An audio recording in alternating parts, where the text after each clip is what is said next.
From 12 News, this is Newsmakers.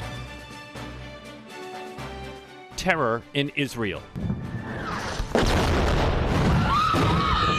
The Palestinian group Hamas launched a surprise and horrific attack in Israeli neighborhoods, killing over 1,000 people.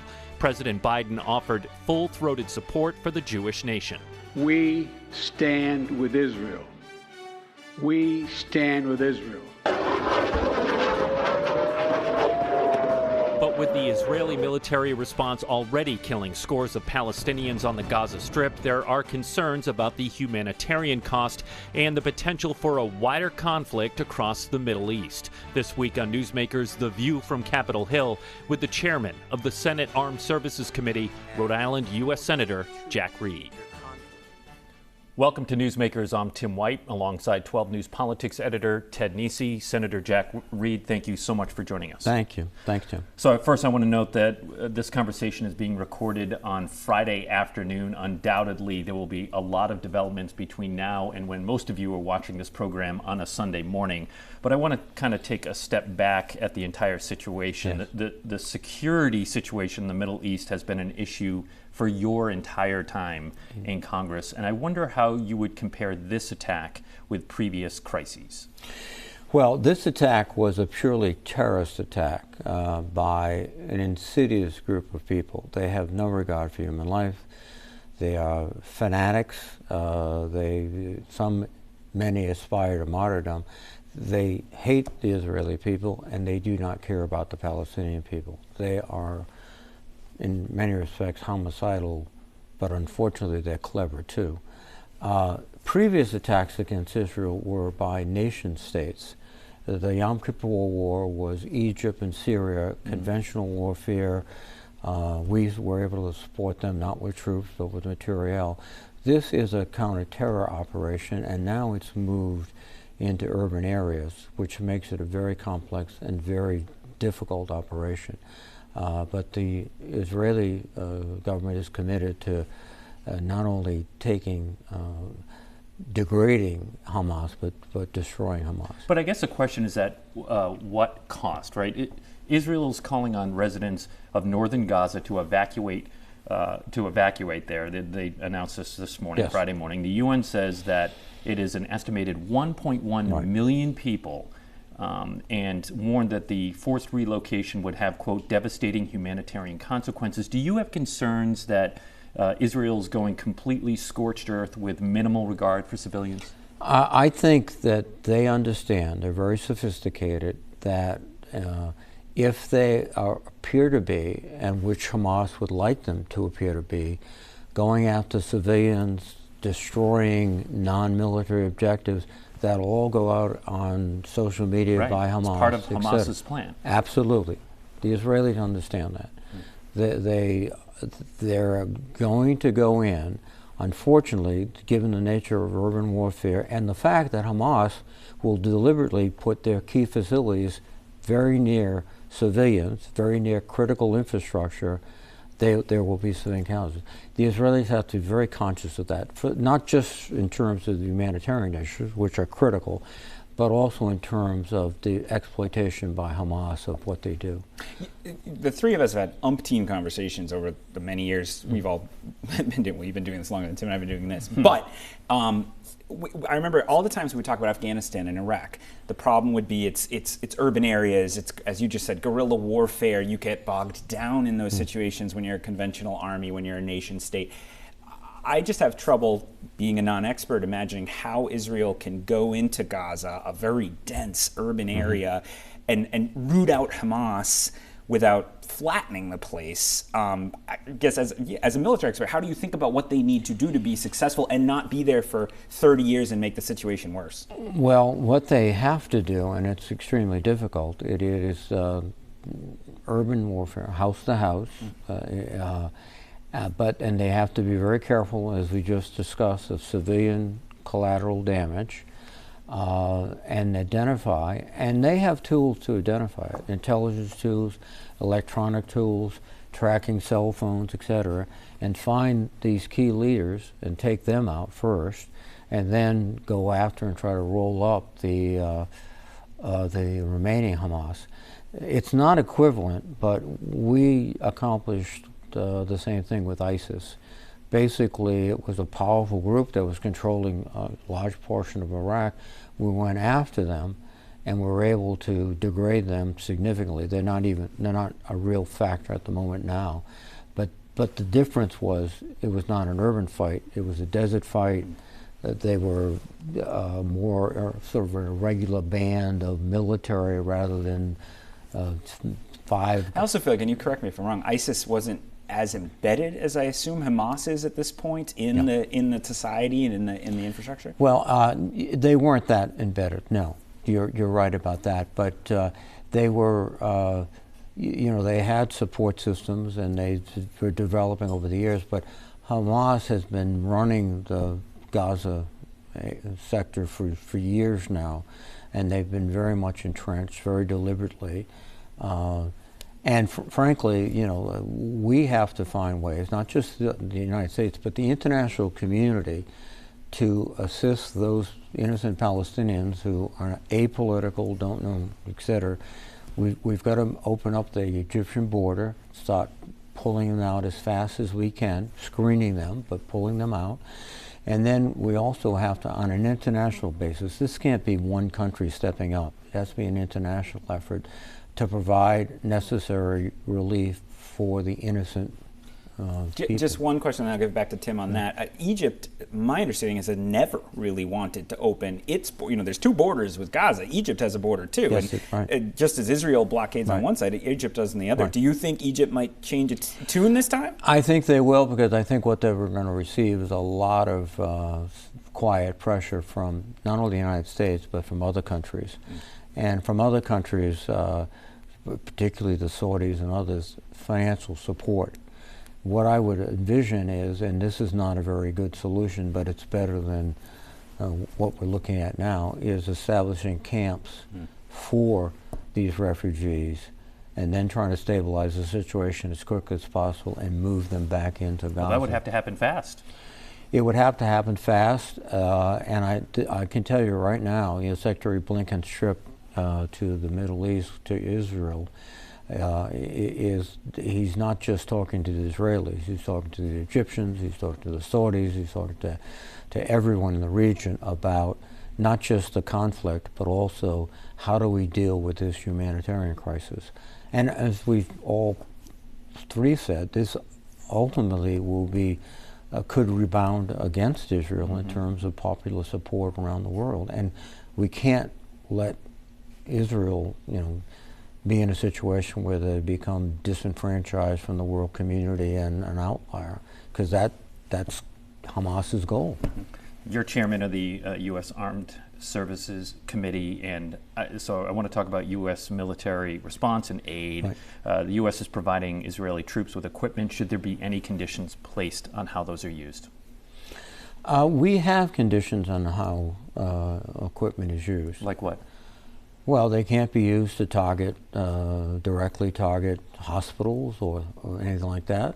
They can't be used to attack civilian targets, basically, I'm saying, repeating myself, but that's one of the major conditions. They can't be used to conduct, in certain cases, chemical warfare or something like that, which is outlawed by treaties, which we are part of.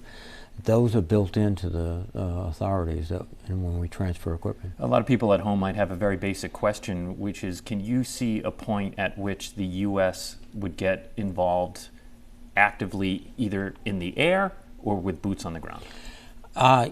The key issue right now is containing the fighting. If Hezbollah in Lebanon actively becomes engaged, or if there are elements in Syria that actually can engage, that would put a lot of stress on Israel. Our initial support would not be ground troops, because the Israelis have adequate forces and they've got some of the best special operators in the world. So when they go in with their troop boots on the ground, it'll be Israeli boots. But what we would do is protect their airspace. not, I think, take any deliberate offensive operations. And there's a carrier group there now. There's a carrier group there consisting of the carrier, a cruiser, and 2 destroyers. We've increased our F-16s, our F-15s, and our A-10s in CENTCOM. But that is really to signal to others, don't get involved. You know, and the first step we would take would be to provide protection to the state of Israel from air attacks and other attacks, but it would be, I think, detrimental both to the Israeli efforts and to our efforts if we get involved on the ground. President Biden has been, I don't know if we've ever seen him as forceful as I feel like he's been in his public comments this week about standing behind Israel, left zero wiggle room in all of that. Right. You have heard some folks worry about, is he suggesting Netanyahu has a blank check from the United States, their most important ally, when they're going into, as we keep saying, a very, very difficult operation, a lot of civilians, a lot of room for blowback. Do you think President Biden has struck the right tone, sort of kind of ally management here? No, I think he did, because I think you had, this was an act of depravity and terror. Rushing into homes, killing children, slaughtering people at a concert. This was not a military operation. This was not a state-on-state conflict. These were depraved terrorists, etc. And if you just simply sit back and said, well, you know, they've got a problem, good luck, that's not sufficient. Because if these types of operations succeed in Israel, they'll be emulated elsewhere. And we have to, I think, support the Israeli government. We have a dialogue with them that is constant, and in that dialogue, it's a mutual understanding that there has to be limits in terms, and there is a humanitarian aspect. And if we go back to it, it's not just an appeal to their best instincts, it's to the self-interest. A lot of what you might think you want to do will be used against you and will create a terrible backlash, potentially. So working with them on a daily, constant basis, one of the problems, of course, is that we don't have an ambassador in Israel. We don't have an ambassador in Lebanon, because my Republican colleagues are holding the ambassador to Lebanon. We don't have an ambassador in several other Middle Eastern countries because of these ridiculous holds. We have over hundreds of general offices being held by Senator Tuberville, which is not allowing us to do what we should do. The deputy commander of CENTCOM is now still in command of a fleet. He should be with General Kurilla directing his operations, and General Kurilla's deputy should be the NORTHCOM commander. So we're doing ourselves harm. Well, and I think we're going to ask more about the holds on the other side of the break. Just before we go to the break, the biggest criticism I've heard of the president this week from Republicans has been on that $6 billion to Iran. My understanding, it's for humanitarian purposes. It hasn't been paid out yet. But the broader point, potentially, that the president should have been tougher on Iran, that even that kind of agreement shows he hasn't been, you know, he's been playing footsie too much with them. What do you say to that critique from the GOP? The president was able to negotiate the release of 5 Americans who were being held illegally in Iran. One of the responsibilities of a president is to ensure the safety and security of Americans across the globe, and if they fall into hands, inappropriate hands, is to get them out. The Israelis are an example of this. Years ago, they released somewhere between 500 and 1,000 prisoners for one Israeli soldier, because that's the commitment they make to their people. You know, we'll get you out. And the $6 million is in Qatar. It has not been touched. It cannot be released until we give a thumbs up. I doubt seriously we're going to give a thumbs up for in the near future at all.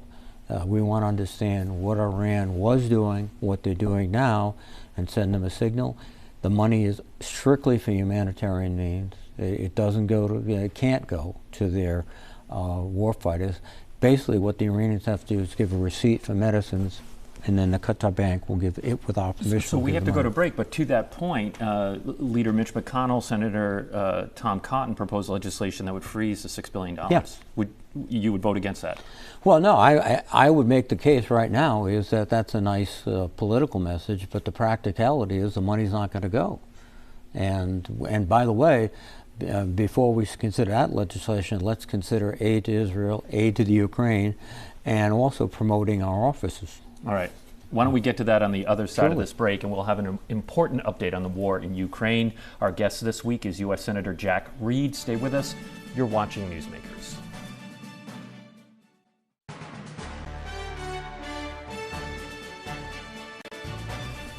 Welcome back to Newsmakers. I'm Tim White alongside Ted Nesi. Our guest this week is U.S. Senator Jack Reed. Before I pivot to Ukraine, you had mentioned the Israeli intelligence and just how robust it is, but yet it looked like it failed, right? And have you been briefed, or do you have a sense as to what went wrong with the Israeli intelligence machine? The Israelis are doing a comprehensive review. Our intelligence services haven't commented directly on that, but I was in Israel in February and following it pretty closely. I think one of the significant factors was the domestic unrest. When you have 100,000 people demonstrating every Saturday. Just to remind folks home, this was over Netanyahu's proposed judicial changes, which Exactly. have been very, very controversial. Exactly. And then when you have efforts by his government to not discourage settlers in the West Bank from taking territory which is disputed, etc.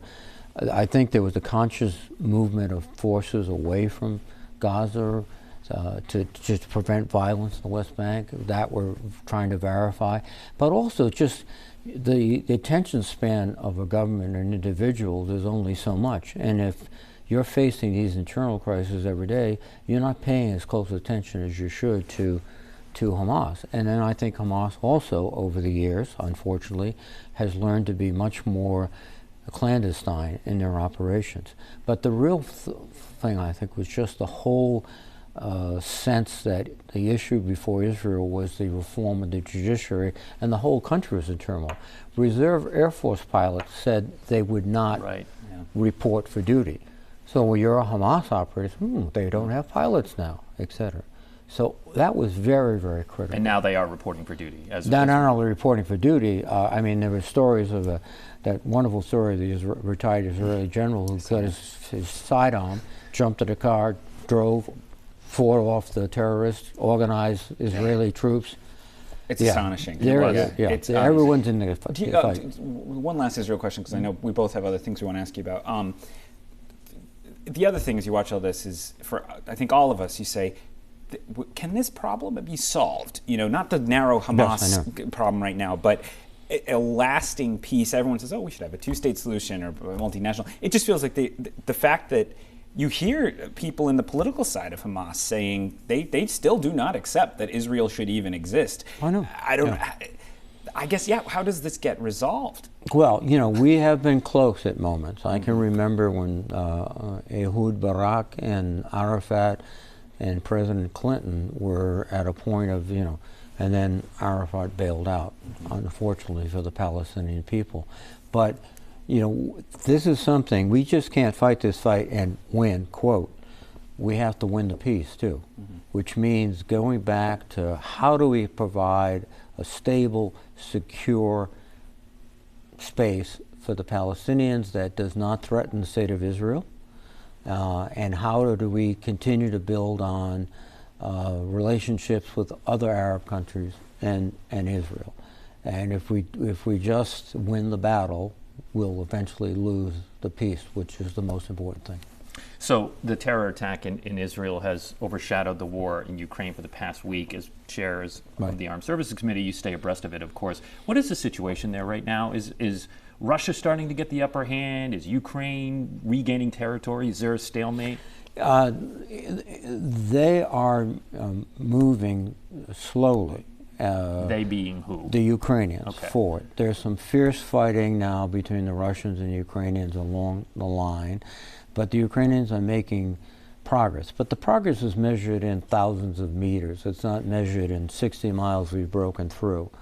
The winter's coming, so large-scale maneuvers, particularly with armored vehicles, are very difficult. So I anticipate that the Ukrainians will continue to push the Russians. There is, in common military terminology, a 3-to-1 advantage to the defender, i.e. it would take 3 offensive troops to take out 1 defense. And they're using that. They're in bunkers, they have poorly trained troops, but a poorly trained troop with a machine gun in a bunker is dangerous. But the Ukrainians will continue to fight. They're going to fight all winter. They're not going to give up. Then I think the key area, the key timing will be next spring, where at that point they should be prepared to launch a combined arms operation. Armor, breaking through together with every other asset, artillery, missiles, etc. But are they going to need U.S. support and equipment to do that? Absolutely. But it looks like that is where we're going. Fading, That's right. at least among House Republicans who control the House. Yeah, it is, and that would be a tragedy, not only for the Ukrainians, but for us. If they lose, we lose. First of all, China, for one, is looking very closely at a country reclaiming, according to Putin, their territory. They're looking at Taiwan. If we cannot hold together the international coalition for Ukraine, and if we don't contribute along with them, we probably won't, they'll say, well, they won't be able to hold together the coalition of Japan, North Korea, etc.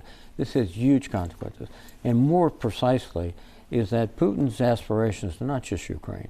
He wants the Baltic, he wants Moldova, and the Baltic are NATO countries. Mm-hmm.